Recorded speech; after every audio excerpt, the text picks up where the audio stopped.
All right, we've got 3 more comics to critique, so let's just dive straight into it. So first up, we have Meteors by D.S. Turner and Eliza Meneghel. There are 2 issues that were cited in the Google form for this submission. The first is that waiting for the issue to be printed, and the other is asking whether the pacing works. Well, I can't help with the printer issue other than to remind you to be patient, but I can talk about pacing. So first of all, just as a tip, I suppose, when you're asking for critiques or asking for advice about your comic or your art or whatever, it's always a good idea to be as specific as you possibly can, because the more specific you are, the more useful the answer is going to be. The more specific the question, the more useful the answer is the general rule. If you ask me something like, does the pacing work, then I might not give you as good an answer as compared to you say, does this particular thing on this particular page work or whatever. Do you know what I mean? Does that make sense? The reason I'm putting that up front is because obviously everything that I'm going to say is really subjective. It's going to be my opinion, and it's also going to be based on the amount of information that I've been given by you. So all of that being said, let's talk about pacing. So does the pacing work? Sort of. Let's have a look. Here we go. Is that on screen? Yes.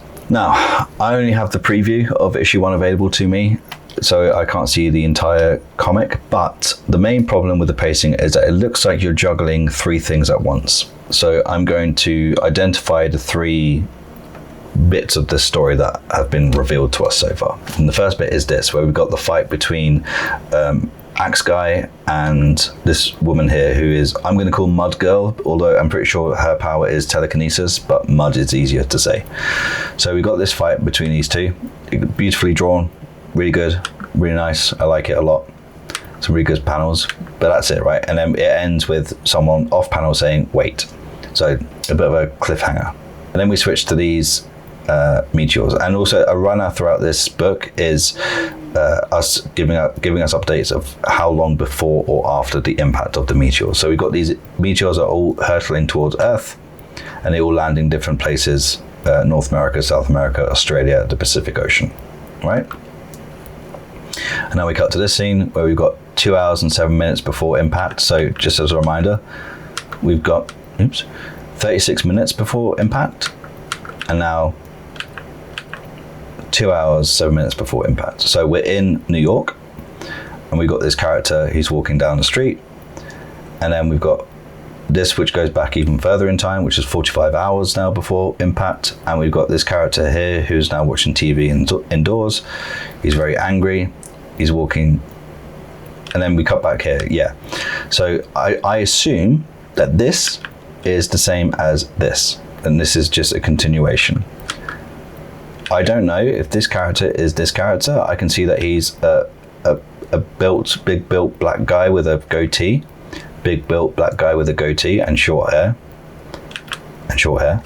So I can make that assumption that they're the same character. But I also know that this guy is a boxer and he has a fight coming up. And it looks like that this is the end of the fight. And the reason that I think that is because we can see really teeny tiny band-aids on his face. So we can make that assumption. And we can also make the assumption because you've got the general public hurling abuse at him, suggesting that he lost the fight, okay? And he's walking towards this building. And then we cut back to this scene here. And then we cut back to this scene where he's walking to the building. So in this one, he's also saying, telling this old guy to turn the TV off. So that's happened twice. And now we've cut to the fight. Again, presumably this is the same character.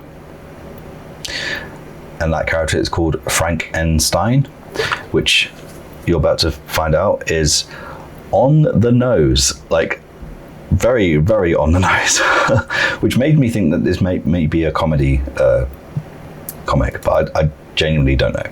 So now we cut back to the New York, and he's going up the stairs. Now he's on top of the building, and we get a bit more information. He's lost a fight, and a nightclub has been destroyed. I assume it's his nightclub. We read on, and we find out that it is. I believe it is his nightclub. And then we go back to the boxing, where he's losing. And then he jumps off, and just as he jumps off, he gets hit by a meteor and crash lands. And we go back to the fight where the old guy wants to throw in a towel. He stops him, but he gets knocked out anyway, immediately on the same page. And then there's a nice transition here. He's lying knocked out and he's lying down here. So I think transitions is something you do quite nicely, because there's another one with the drink that is good. And he turns into this like molten thing like character, or this Frankenstein monster on the nose. And then he gets up and he's normal again, and then a train comes on to hit him. So all of that I described was, I can't remember how many pages it was, but I want to focus on the Boxer's story, because even if we get rid of the Meteors, which I know is sort of entwined with this a little bit, but let's ignore the Meteors for now and ignore that opening fight for now and just focus on the Boxer's story. I think it's 13 pages. In that 13 pages, a lot happens, because there's some stuff that I didn't even mention, like what's going on in the background. The fact that there is an alien monster that is invading the city, and that there's a superhero coming in to save the city. Now that superhero is Paragon, and Paragon is the owner of this building here, and I believe that building is the company is an insurance company, and he doesn't get insurance for his nightclub, which was attacked by the alien, so he loses all of his money. And so if he lost the boxing fight, he would have lost the winnings, and he would have been broke, which is why he then goes up to the building to jump off it. That's my understanding. I had to read that a few times to understand that, though, because it's such an electric pace. Nothing gets to really settle. Nothing gets a chance for me to sort of figure out what's going on and figure out what the relationships are, because you're going very, very fast and you're jumping between scenes all the time. Like, it's frenetic, and not in a good way. So pacing wise, it's really difficult to follow, but storytelling wise, it's really good.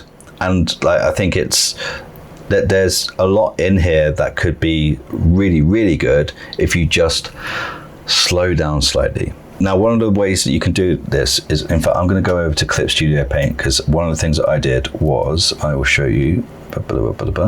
These are all the things. These are all the beats that I found in the Boxer story, right? So this is 1, 2, 3, 4, 5, 6, 7, 8, 9, 10, 11, 12. 12 little story beats in 13 pages is a lot. Each beat is basically a new piece of information that we're given. So we're given so much information so quickly. And some of it is in the foreground, some of it is in the background. But like the insect, for example, is in the background, because we see that in the background of the on the TV. But that's really important, because we find out that insect alien, or an alien like it, is the reason why his nightclub got destroyed in the first place. But we don't see that at all. We have to get that information from a single panel that has a newspaper article in it. That's too subtle. So that's very, very easy to miss. Anyway, ignore all of that for now. Here's a question that you need to ask yourself. All of this information that's in here, let me put all this in a line, right? Out of all of these, which ones could you get rid of and it doesn't affect the story? So the Boxer loses a high stakes fight. Is that important to the story? I would say yes, keep it. We need that. It's a big, big thing. There's a wormhole in the sky. Do we need to show that? Because the other issue is that if we show that, if we say yes to that, we kind of have to give it a bit more time and a bit more of an explanation, in my opinion. Unless this is like a comedy thing, I feel that we would need a bit more explanation, because it's like, if you're going to smash two genres together, where you got almost like a Rocky kind of film and then like a James Gunn film, and you're smashing them together, I think you need to give the audience a bit more time to sort of soak that up and understand it. Is it needed? In my opinion, I think we could get rid of it. I don't think it's going to change the story. The giant insect aliens are attacking New York. Do we need that? Again, I don't think so. I think it's so easy to miss how that is relevant to what's going on. I think you could get rid of it and it would be fine. There are superheroes here to defend Earth. Is that important to the Boxer's story? No, I don't think so. Meteors are hurtling towards the Earth. Is that important? Yes, because it hits them. The boxer loses the fight and is hated because people throw the drinks and say that he's a loser. Is that important? Yeah, that's part of his journey, part of his story. Boxer jumps off the insurance building. Is that important? Yes, I'd say keep that. Actually, let me do ticks, because that's nice. The boxer's nightclub got destroyed in an attack. Is that important or not? I'm going to say no. And the reason I'm going to say no is because I didn't realize the first time I read this that the boxer's nightclub being destroyed is the reason why he took the fight to earn the money. Now, none of that is said in the comic. That's just my interpretation of the text. I could still be wrong, so I'm not sure. And because I'm not sure, I don't think it's needed, unless you spend a bit more time explaining why he needs to win the fight. Because I thought, because he says a line where he says, if I lose this fight, my career is over. So I thought that was just from like a sporting or athletic or legitimate point of view. Like he would be seen as a loser, and that's what he cares about, rather than I need to win this fight because I need the money to repair the nightclub damage because I didn't take insurance out, right? Which would be a much neater story, I think, because I think that fits in with what I'm guessing happens later. So we've also got this little piece here, the insect, aliens and humans make peace. Again, this is me interpreting the text because there's something in the background. In fact, why don't I show you? Bosh. So you see here in the background, we've got the alien hand and the human hand shaking hands. So presumably some piece has been brought, which again is a cool little background story. But again, do we need it? Is it going to cause more confusion? Maybe. But let's get rid, because it's not going to change anything. The boxer gets hit by a meteor as he falls off the building. Yes, need that. The boxer is transformed into a thing-like character. Yes, we need that. Paragon is an insurance company, possibly an evil company. No, yes, we do need that, but it's not really linked to the boxer's story.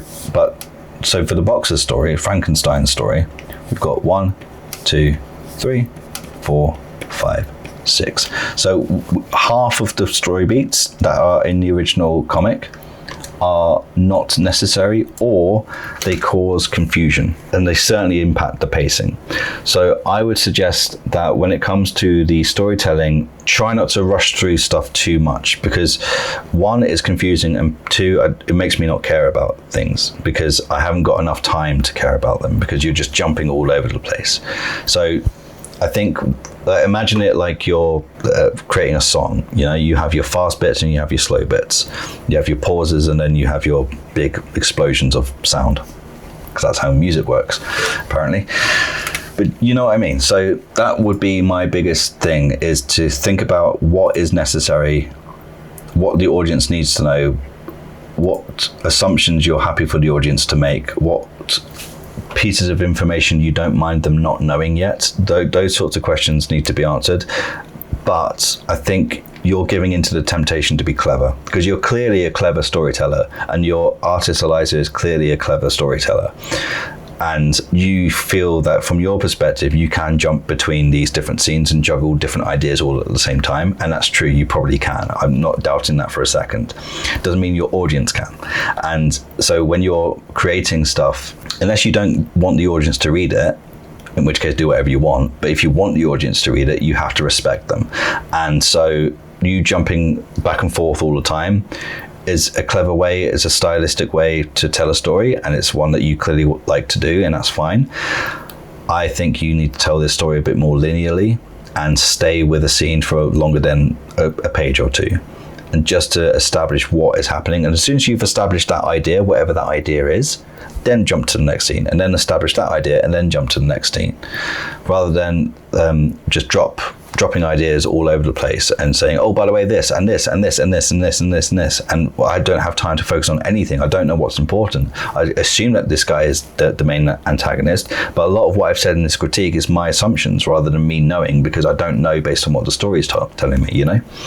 So that is what I would say. Slow down, keep it simple. A simple story with a good pacing, like steady pacing, is better than something that is trying to be too clever, which this is. That being said, it's really good, and the reason why I was quite excited to read this, and I was happy to read it more than once actually, because it's really well drawn. I think it's one of those comics that could really be one of those comics that could be really well liked by a community. Do you know what I mean? Like, I think this could have a really good cult following. I think it just needs to slow down and get out of its own way, you know, because there's a lot here to like. But yeah, thank you very much, DS Turner, and thank you, Eliza, as well. Elisa, I think. Sorry, I'm really bad with pronouncing names. Yeah, link to this is in the description. Please give it a read, and we will move on to the next comic. It's by 2000 Viruses, which sounds quite intense. So I'm going to go to the first episode here. Right. You know, in the first with DS Turner, I said that you need to ask like specific questions to get better answers. One of the concerns that 2000 Viruses said in the Google form was, I want to know what my artistic gaps are in my knowledge. I don't know how to answer that question. But the main issue they wanted to talk about was art, so that's what I'm going to focus on. So I don't know specifically what's slowing you down other than trying to fix the artistic gaps in your knowledge, so I will do my best with that knowledge. Now, based on your comic, based on going through your comic, I would suggest, so let me go to beep, that the fundamental that I would spend a bit more time on over the others is perspective. The reason I say that is because you like to play with different panel compositions, and you would find creating those particular panels a lot easier if you had a bit more experience using perspective. I think that would help you a lot more, because also hopefully one of the things that it would help you do is zoom out a little bit more as well, because like if we go to this character here, almost every panel from here down is a close-up shot of a face and nothing else, which is very, very samey. It makes it seem like the world that they're in is kind of empty. You know, you do have establishing shots, and you did have an establishing shot of the street they were in. So let me go up like here earlier, which is great. But yeah, just in terms of variety, and if you have a better understanding of perspective, then it will give you that confidence to be able to shift the camera around a little bit more, just for variety and to do some background storytelling and just unlock more options for you as a comic creator. And I would strongly recommend Marshall Vandroff's perspective course. The reason I say that is that you can spend around I think it's $250 ish for the modern version of Marshall's course on Proco. I haven't taken that. I don't know what it's like. I imagine it's amazing because Marshall's amazing. But if you don't have that kind of money, he also has a series of lectures from 1994. It's literally him in a classroom with a chalkboard where he teaches the class perspective, and it's about $12 or $13 on Gumroad. I'll link to it in the description because I think everybody should watch it. I think it's the best it's definitely the best perspective course I've ever taken. It's amazing. Like, it's so good. I can't put it over enough. It's amazing.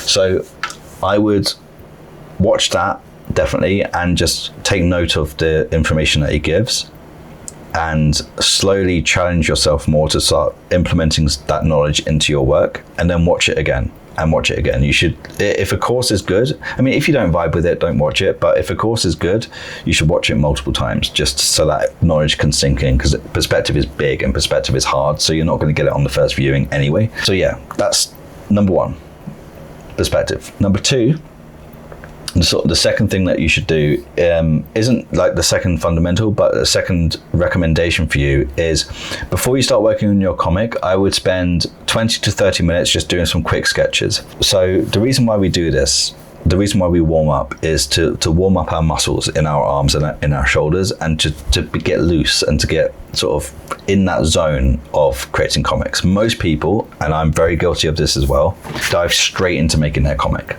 And it's partly because that's the thing we really want to do, that's the thing we're really interested in, and it's partly because we don't have that much time, so every second counts. I understand both of those, and even with both of those considered, you should still do warm-ups. It doesn't have to be 20, 30 minutes, it can be 10 minutes, 15 minutes. Go to a website like Line of Action and set up a load of 30-second poses and just do a quick sketch for 10 minutes. 15 minutes, and that will loosen you up, because a lot of the style, a lot of your drawings are quite stiff. Like the poses are quite stiff. Like they sort of look like they've been, what's that stuff that Han Solo was encased in? That stuff. They look like they've been frozen in that, right? Whereas if you're looser and more fluid, then your poses will be looser and more fluid, and they'd have more life to them and feel more alive.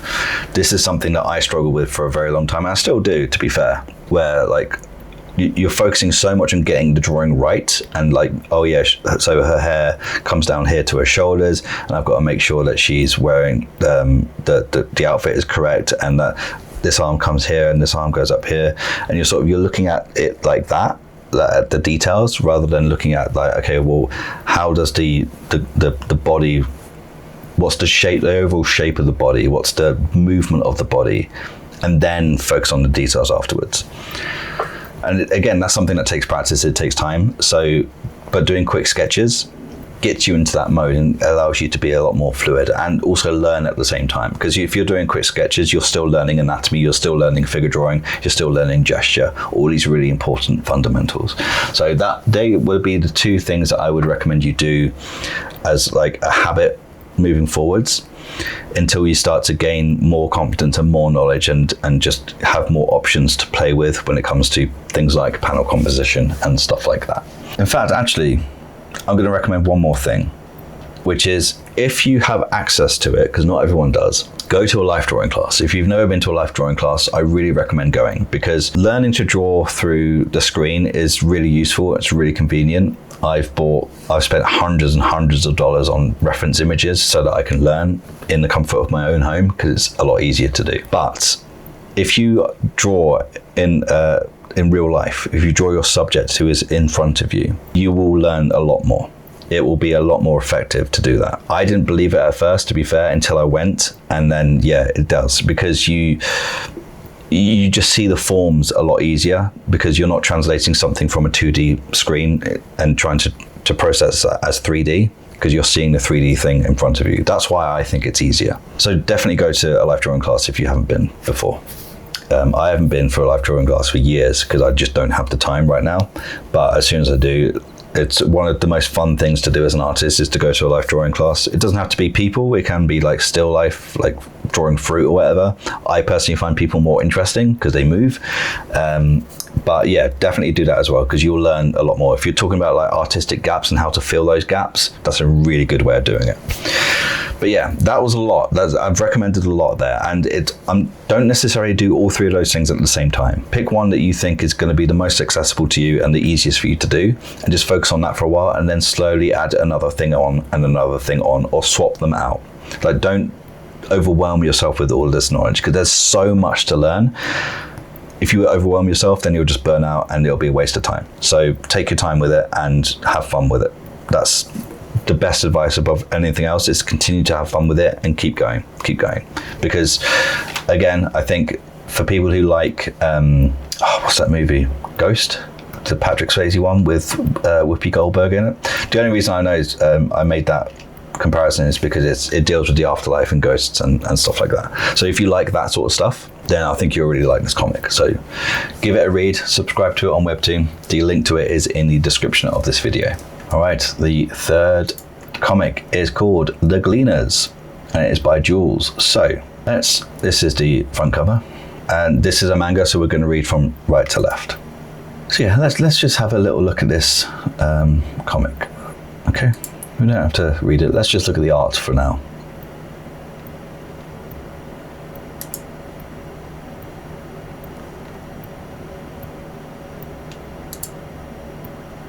Yeah, it's pretty fucking good, isn't it? Pretty good. So anyway, thanks for watching. See you later. Honestly, I don't have that much to say about this. It's beautifully drawn. I followed it totally fine. I thought the compositions were mostly excellent, not too complicated, not too clever, just really good. So I had to read this twice because I thought I can't just blow smoke and bail, because that feels cheap. So I did find some things. So the first thing, I believe it was on the first page effectively. These two word balloons here I feel are competing, and not in a way that is particularly clear. Because, so let's read this in order. So we got It's Blue Sunset Day, and then we go to Petro didn't join us today, and then we go to Woo, and then Do I Go to Here? Can you hear the sirens, Mum? The blue light is almost here. So I quoted you back at him. Or do I go, okay, Woo. So I'm reading this here, going down here. Like, this is where my eyes are going, right? And then I'm following the oo and saying, it's now saying Woo. And now I'm going down here, and then I'm going to this one next. That's just the way I've done it. If I'm trying to remember, okay, but go from right to left, right to left. Because also remember that this looks like one panel to me, which I think it is. At least I think like this is one panel. So do I go from here to her, to the speech marks, and then the word balloons? I don't know. I don't have enough experience reading from right to left. I've only, most of the manga that I read, I haven't read that much manga, to be fair, in general. Well, at least I haven't for a long time. So I don't have that habit. Do you know what I mean? So I could be wrong here, but for me, those two word balloons, like this one here and this one here, are competing. So to fix that, just have one slightly lower. That's it. And you'll read the one that's higher, because obviously you're starting from the top of the page and you're going down. Whether you go right to left or left to right, that's always true. So whichever one you want them to read first, make sure that's higher. So that's the first thing. The next thing is about word balloon tails. So you are not consistent with word balloon tails. So for example, we've got Nora here. So this is Nora, and she's clearly talking because we've got the word balloon tails pointing to her. But there's no word balloon tail here, so I have to assume that she's talking. I don't know that she's talking, I have to assume. And likewise with this one, I have to assume that she is still talking here, but there's no word balloon tail. And likewise here, again, I have to assume that she's talking, even though there's no word balloon tail. And just to make this extra clear, I would flip these Petro and Nora around, just again, so that because this word balloon is basically on top of her, so we can so we can tell from context that she's talking there, right? Because the balloon is close to her. If you flip Nora and Petro around, you have that same thing where the balloon is right next to Nora, because she'd be on the left hand side. So we can, again, it just makes it easier for us to assume that it's her saying all of this dialogue on this page. The easiest thing to do is to just do word balloon tails. Just get them to point to her, because some of them, it looks like there could be somebody off panel talking, like as a voiceover. I don't know, I have to assume. And I don't like doing that. Now, there was another panel that I was rather confused by. So, this panel here, I was confused by, because it looks like that I'm looking at Nora twice, because you've set a precedent that panels like this, for example, we've got 4 panels here, but there are no borders between them, which is fine. Like I followed it, I understood what was going on, but it makes it seem, because obviously this is Petro, right? Going through stuff, doing 4 different actions. Now, if we go here, we've got Nora here and we've got a woman here. Now, just looking at it, because again, remember, people are looking at panels for a split second. I'm thinking that this is Nora and Petro maybe was standing on his own, and then Nora goes up to stand next to Petro. But once we spend a couple more seconds looking at it, we can see that, okay, this is 2 different people. I believe this is Mum. Now, there isn't a clear way to tell that, or there wasn't a clear way for me to understand that was Mum. So I would maybe make that a little bit more obvious. I know that you want to be subtle, and that's great, but you've also got idiots reading your comics, so you do need to kind of make things a little bit easier and a little bit more accessible where possible, because there's another issue here. I still don't know if that's Mum, and the reason I don't know that that's Mum is because we go to this scene here, and I believe that is Nora talking to her mum. Obviously, her mum's not really there. I understood that. I'm not that stupid. But this is a completely different outfit as compared to the other women. So we've got 3 women. We've got Nora, we've got Mum, who I am assuming that's Mum because she's looking at her. She's saying, what would you do, Mum? So I'm assuming that is Mum. But then we've got, this character who's wearing a dress. And I don't know who that is. Is that Mum? Is that Grandma? I don't know. So that's the other thing that I would consider, is make sure that when you are telling those visual stories along with the stories that you're telling through dialogue, just make sure that it is as clear as possible, because clarity is king in comics all the time. Clarity is king, because yes, you might think that it's more artistic, and it probably is more artistic to do things that way, to do things where it's not quite so obvious and you kind of have to infer and you have to make assumptions. Like, that's all fine, but you also are playing with fire as well, because if you are too subtle and if you try to make the audience assume too much, you have a chance of losing them. And obviously we don't want to leave anyone behind. We want our comics to be as accessible as possible. I assume that that's what everyone else wants as well. That's certainly what I want. So that's where I would be careful. That and the word balloon tails, and like fix that word balloon tail. Like that triggers me. It's so thin. It's like razor thin. But yeah. Also, I'm not entirely sure, is that the person in, because I know that she's not talking to anyone, or at least nobody's talking back to her. So again, when I first read that, I was like, oh, somebody's spoken back, because it's pointed to the walkie-talkie. So again, it's just clarity is king. Clarity is king. But they were generally the biggest things. Like, obviously, as far as art goes, I think you're fine. I think you're all right, actually. I don't think there's much to say here. Like, I love the contour lines. I really like that style where you've got like the really thin sort of texture lines, and then you've got the thick contour lines around it. It's a really nice contrast in the line work. I really like that. I think that works a lot for me. That scratches my brain really nicely. And the drawings themselves in general, from a technique point of view, are just beautifully done, beautifully rendered. I thought the story itself was really affecting. It's really nice and simple, nice and contained. I got it. I understood it. Like, all of it was great. It's just that it could be clearer. That's the main critique, I suppose. Like, from a comic storytelling point of view, it could be clearer. But everything else about it, I thought was wonderful. And again, like with all the other ones, the link to that is in the description. Definitely give this one a read. In fact, all 3 of them are actually really good for different reasons. I just think that certainly from a drawing point of view, this one is exceptional. Oh, there was one more thing. I just remembered. I just looked at my notes there. I've got a question for you. Hopefully you can answer in the comments. What's with the scar? So the scar also tripped me up, and I read it twice to think, like, why have they both got a scar? Because they both got a scar in the same place, right? So like Petra's got a scar there, and Nora's got a scar there as well.